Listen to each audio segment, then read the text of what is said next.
हेर्नुहोस्, उहाँको अवस्था यस्तो छ। यो दैलेख जिल्ला दुल्लु नगरपालिका वडा नम्बर 6 नाउले गाउँको नजिकै हो। उहाँको अवस्था अब उहाँ चाहिँ बाहिर टोयलेटसम्म जान नसक्ने, दिसा पिसाब शरीरमै हुने रहेछ। घरमा पनि लगभग एक्लै भनौँ, जेठो छोराको पनि भर्खरै डेथ भएको, अनि श्रीमतीको पनि भर्खरै डेथ भएर बिचरा यस्तो छ अवस्था। न उहाँ टोयलेट जान सक्नुहुन्छ, न उठ्न पनि सक्नुहुन्न, खाना खान पनि उहाँलाई गाह्रो छ। आज ट्याक्क हामी यहाँ आइपुगेका छौँ। उहाँलाई सकेसम्म हामीले सक्ने जति सहयोग गर्नेछौँ।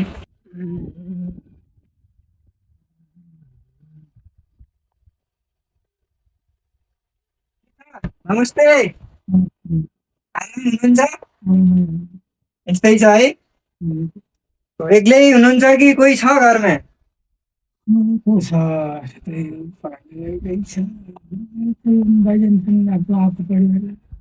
मलाई चिन्नु भयो कि नै? अस्ति पनि आएर मैले उ गरेको थिएँ त माथि, मैले सक्ने गरी सहयोग गरेको थिएँ त।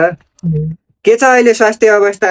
अहिले औषधि सौषधि यसो गर्नुपर्छ भनेको थिएँ त, त्यो केही गर्नुभयो कि के गर्नुभयो? लिने मान्छे भएन है? त्यस्तो है। अनि अरू कोही यसो गाउँका मान्छेहरू अलि यहाँका हुन्छ नि, हामी त अब हामीसँग पनि के छ र, हामी पनि गरिब दुखी नै हो होइन। त्यही पनि अब हाम्रो गाउँमा त छन् त ठुल्ठुला नेता, धेरै मान्छे छन् त, केही गरेनन्, केही गरेनन् है। ओडाबाट पनि केही गरेन। यो कति भयो यस्तो हजुरलाई भएको? 77 कार्तिक 9 गते हो मलाई यस्तो। पहिला यो हात खुट्टा केही पनि चल्दैन, यति तान्न छु। टोयलेट जाँदा यताउता गर्दा के गर्नुहुन्छ? खोल्न मिल्छ सक्नुहुन्न है? कसले लगिदिन्छ? बुहारीले कि छोराले?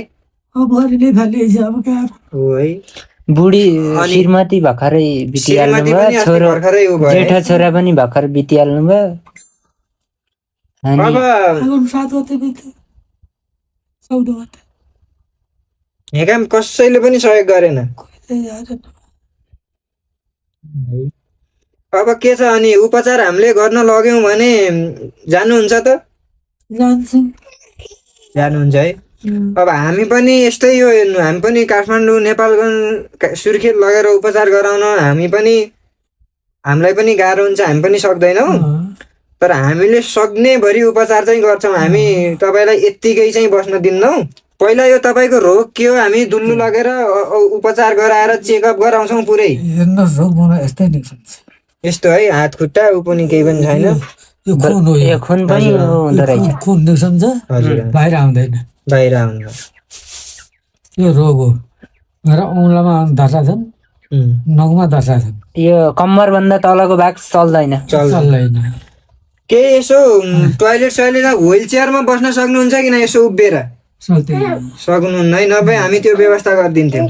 यहाँ पहिला त उपचार गर्नु पर्यो। के हो, यहाँ उठाइदिन्छ, दिसा पिसा थुनिदिन्छ, अनि यहाँ कोठार उठाइदिन्छ। यतिका वर्ष 7 वर्ष भइसक्यो, एकछिन वडा अध्यक्ष मेयरहरू यसो न केही भएको छ कि भनेर केही पनि गरेनन् है?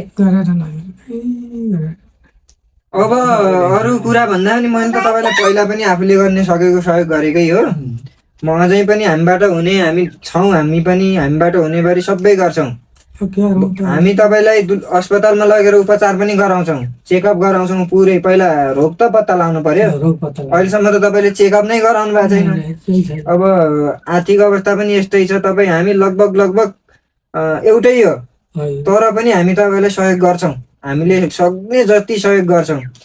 पुरै त्यहीसँग बोलिदिने पुगाइदिने मान्छे पनि कोही छैन। अनि अब गरिब दुखीको नाममा गर्न नपाएरै यस्तो छ। गरिब दुखीको नाममा आएको हरेक सेवा सुविधा अगाडि खाइदिन्छन्, अनि कसरी हुन्छ होइन?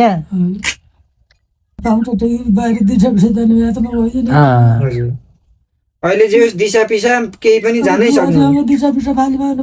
हजुर, ठिक छ, हामी छौँ तपाईँको लागि, मान्छेको लागि त हामी छौँ त होइन। तपाईँलाई उठेर टोयलेटसम्म जान सक्ने भए पनि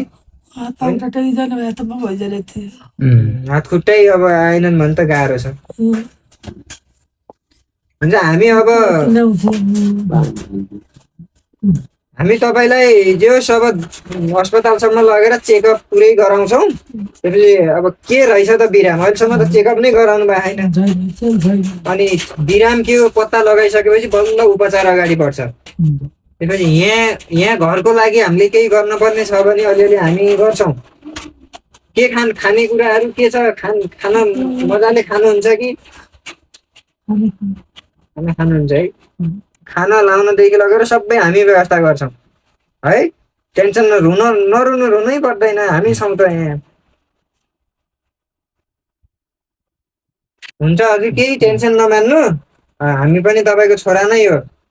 भोलि हामी हस्पिटल जाउँला, चेकअप गरौँला। त्यसपछि के हुन्छ भने रोग पत्ता लाग्यो भने अनि बल्ल उपचार अगाडि बढाउँला।